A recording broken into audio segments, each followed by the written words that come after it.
þetta satt lyfja eitrun út á krossverkun 3 lyfja og þar að vera eitthvað ópíóða sem við vitum að ekki keypt í apóteki Hvaða ópíóða lyf eru þetta, veistu það? Það var, ég maður bara ekki nafnið á því sko þetta eitthvað svona heima og það rauninni veit kannski enginn hvað efni í því sko það er farið Segðu mér Ásgeir að því ég veit að þegar að andlát ástvina bera garði og maður fær slík tíðindi þá er oft svona að maður bara trúir því eiginlega ekki sko. Þetta getur ekki verið, ég trúi þess ekki hvað þá þegar að líða 12 klukkustundir og þá er hringt og þá er það annar sonur sem er farin líka hvernig var þessi tilfinning að fá þessi tíðindi gegnum síman út á sjó? Það er eiginlega ekki hægt að lýsa því sko. Bara og kannski best að það sé ekki hægt í rauninni á þetta ekki að þurfa að gerast það þannig að neitt þurfa að upplifa það sko.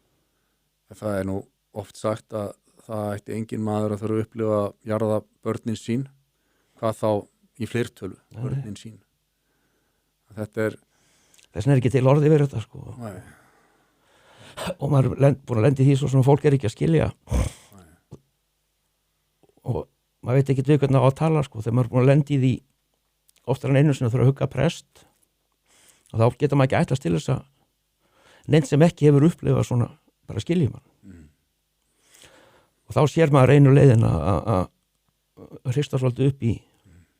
láta fólk vita sjokkera svolítið samfélagið til að það er náttúrulega eitthvað sem er að svona gerist sko.